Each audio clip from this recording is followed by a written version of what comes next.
Assalamualaikum warahmatullahi wabarakatuh. Perkenalkan, nama saya Genta Santosa dengan NIM 123490009 dari program studi rekayasa instrumentasi dan otomasi. Jadi di sini saya akan menjelaskan berupa video tentang praktikum saya di modul 2 dengan judul itu pengoperasian dasar silinder single acting dan double acting. Jadi kita langsung masuk ke tujuan praktikum ini. Ini saya mendapatkan modul atau materi dari asisten praktikum saya. Jadi untuk tujuan dari praktikum kali ini itu untuk memahami prinsip kerja silinder pneumatik single acting dan double acting. Selain itu juga untuk mengetahui kondisi dan aplikasi yang tepat untuk penggunaan silinder single acting dan double acting, serta mempelajari atau belajar mengoperasikan silinder dengan rangkaian pneumatik, dan juga menghubungkan dengan PLC sebagai sistem kendali.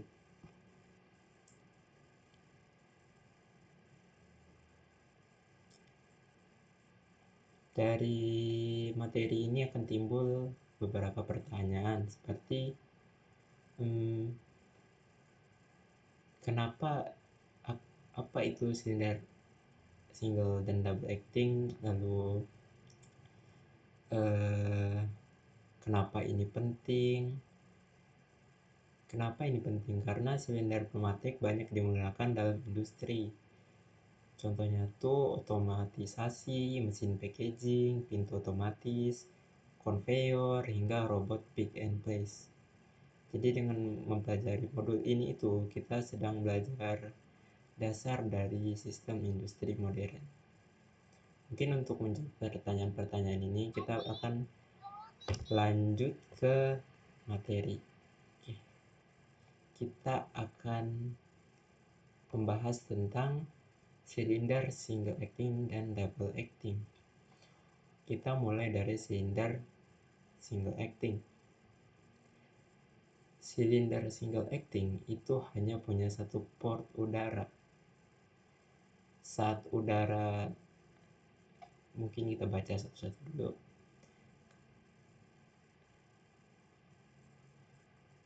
Oke.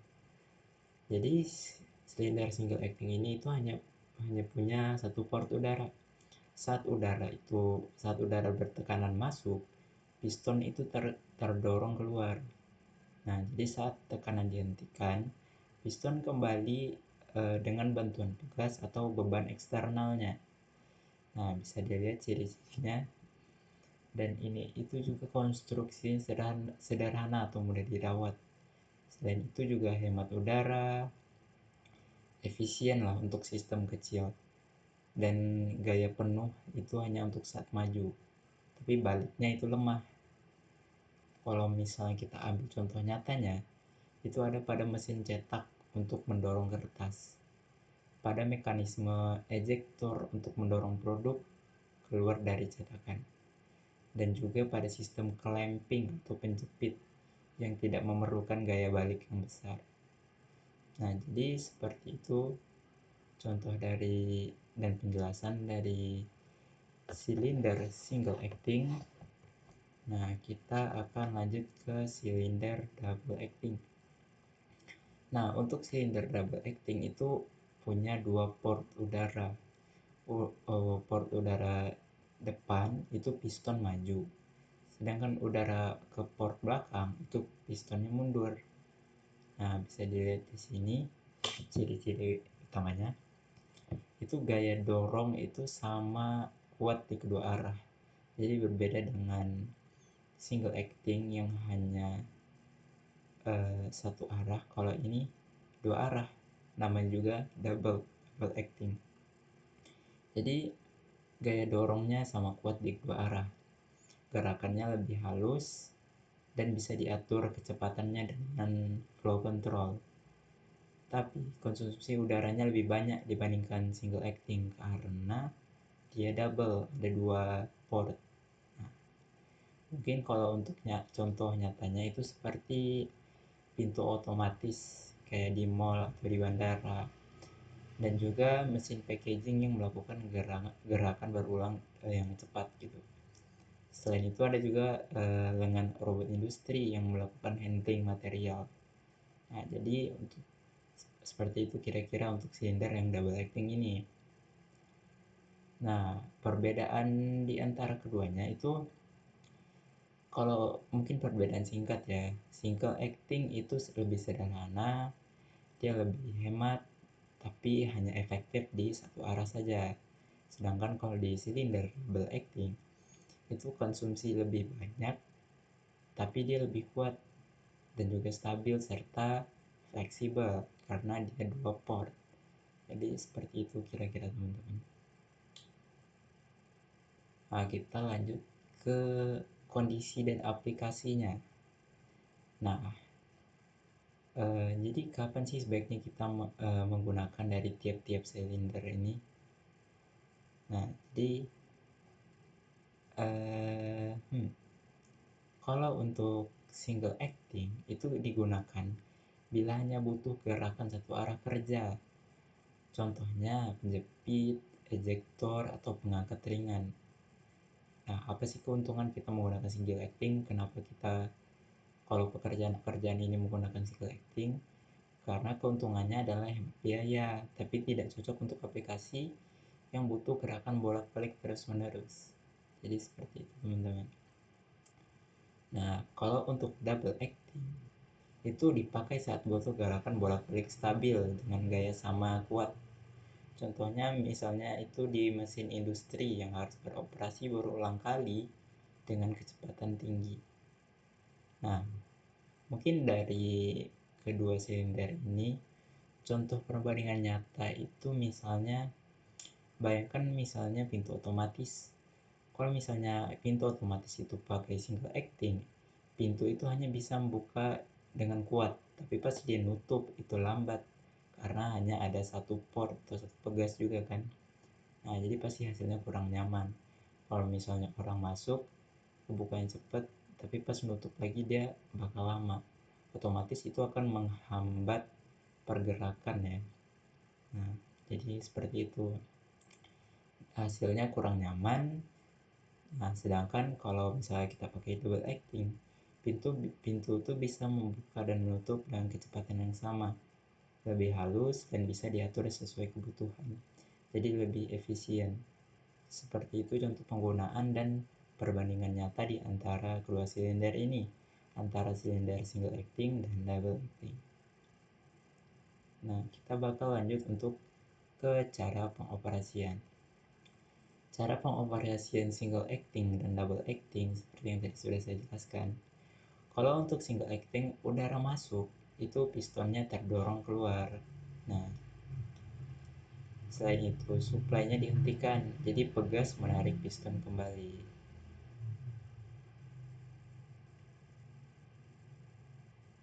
Jadi seperti yang tadi kita bahas, silinder ini hanya bekerja dengan gaya penuh di satu arah.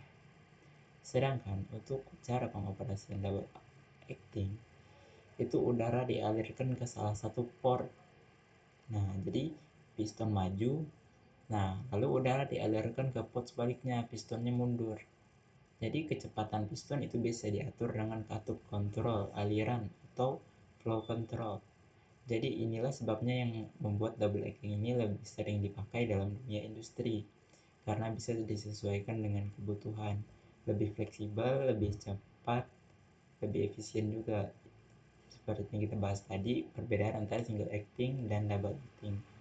Jadi double acting itu lebih efisien dipakai dan lebih fleksibel.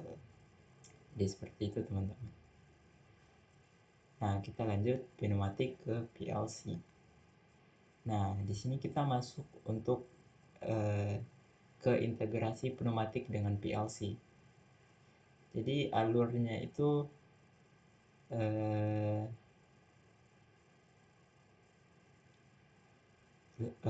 bisa dibilang sederhana ya, gak terlalu sederhana juga sih untuk saya yang masih belajar. Jadi saat tombol tekan on diaktifkan, arus listrik itu mengalir ke coil atau relay. Nah, jadi relay ini menghubungkan arus ke solenoid valve. Nah, di saat solenoid membuka katup, udara bertekanan itu masuk ke silinder. Nah, setelah itu silinder bergerak sesuai dari perintah kita. Saat tombol itu dilepas, arus itu berhenti. Lalu solenoidnya juga mati kan. Katupnya kembali normal dan silinder kembali ke posisi semula. Lalu ada push button on untuk mengaktifkan sistem dan push button off untuk mematikan sistem. Mungkin ini kita bakal bahas nanti. Jadi outputnya berupa sinyal ke katup solenoid. Ini adalah dasar dari otomatisasi industri ya, dimana logika sederhana bisa diatur lewat ladder diagram, lalu menghasilkan gerak nyata di silinder. Nah, ini kita bahas tadi untuk on off-nya. Ya, seperti itu teman-teman. Nah, kita bisa lihat demonya ya. Ini silinder single acting. Uh, Sebentar.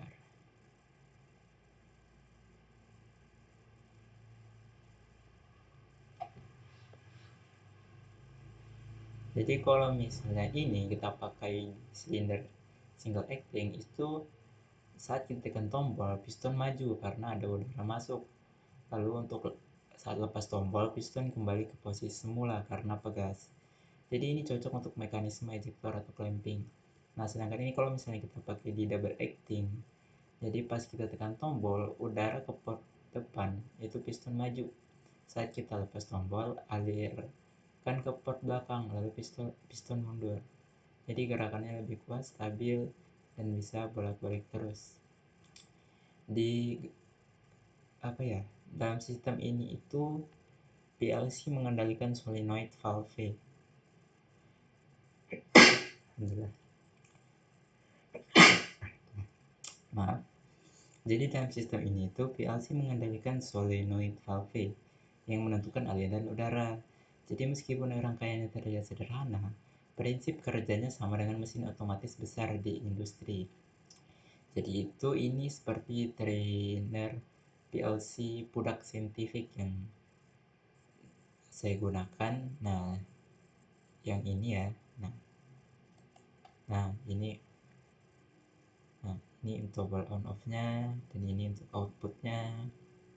Jadi ini seperti gerbang logika kalau kalian tahu. Nah, dan juga di sini eh, ada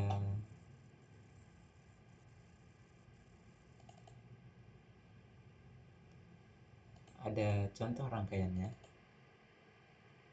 Nah, ini rangkaian eh, ini yang saya jelaskan tadi, ini trainer PLC Pudak Scientific pas yang digunakan saat praktikum. Jadi bagian kiri atas itu adalah CPU PLC atau CPU PLC CP1 yang berfungsi sebagai otak dari sistem. Di bagian kanan ada instruction module yang berisi tombol tekanan sebagai input. Nah, dari PLC ini sinyal output diteruskan ke relay dan solenoid untuk mengatur aliran udara pada silinder pneumatik kita. Nah, di sini juga ada rangkaiannya. Rangkaian ini trainer ini ada juga program yang saya buat di software CX Programmer. Nah, di sini terdapat input on off. Jadi jika tombol on ditekan, output coilnya aktif sehingga solenoidnya membuka jalur udara ke silinder dan piston bergerak keluar. Jadi sebaliknya, kalau misalnya tombolnya off ditekan, coil mati, solenoid menutup, udara keluar dari exhaust, dan piston kembali ke posisi semula. Jadi seperti itu kira-kira teman-teman. Kita kembali ke slide. Jadi rangkaian sederhana itu menunjukkan bagaimana PLC itu bisa mengendalikan sistem pneumatik secara otomatis berdasarkan logika yang kita buat di diagram tadi. Nah, jadi kira-kira gitu teman-teman. Jadi mungkin dari sekian materi yang saya sampaikan bisa kita simpulkan kalau silinder single acting itu lebih sederhana, hemat, dan hanya kuat di satu arah. Sedangkan kalau silinder double acting itu lebih kompleks dia. Lebih kompleks, konsumsinya udara lebih besar, tapi kuat dan stabil di dua arah. Untuk contoh penerapan atau pengaplikasiannya sudah kita bahas satu-satu seperti tadi. Untuk single acting itu seperti ejector dan lain-lain. Untuk double acting itu seperti pintu otomatis yang di mall atau di bandara, seperti itu contoh pengaplikasiannya. Jadi keduanya tuh punya aplikasi masing-masing sesuai kebutuhan kita. Nah, dengan bantuan PLC dan diagram ladder tadi, silinder bisa dikontrol otomatis sesuai logika yang kita program. Jadi praktikum ini bukan hanya sekedar teori, tapi itu jadi dasar kita untuk memahami sistem otomasi industri modern di dunia. Jadi seperti itu kira-kira teman-teman. Semoga dari apa yang saya sampaikan itu bisa bermanfaat dan mudah dimengerti bagi teman-teman semua. Saya ucapkan terima kasih atas perhatiannya. Mungkin saya akan menambahkan sedikit apa ya?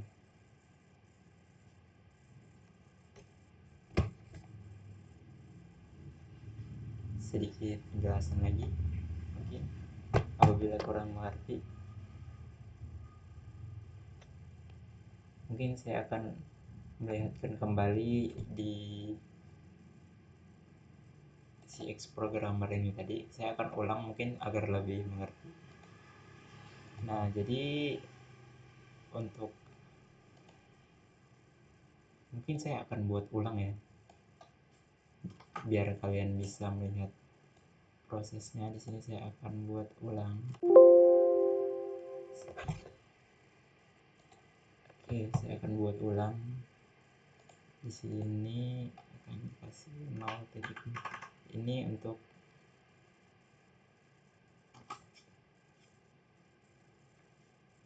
on. Harusnya ini opsi. Nah, saya akan membuat rangkaiannya ulang agar lebih mengerti. Ini saya akan kasih titik 0. Ini on. Nah, terus saya akan kasih di sini ini 100.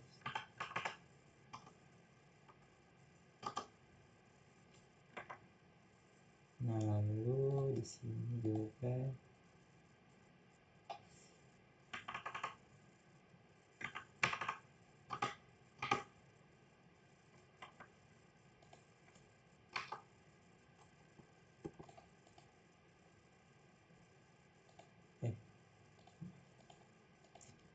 kita tinggal hubungkan aja ini. Nah, jadi seperti itu ya cara membuat rangkaiannya ya. Kita bisa lihat tools di sini. Nah, jadi mungkin seperti itu teman-teman. Apa yang ketinggalan?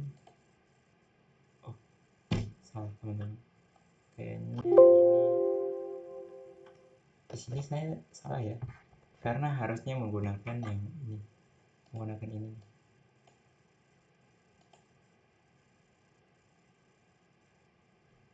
Kayak gitu kira-kira teman-teman. Mungkin sekian dari video saya.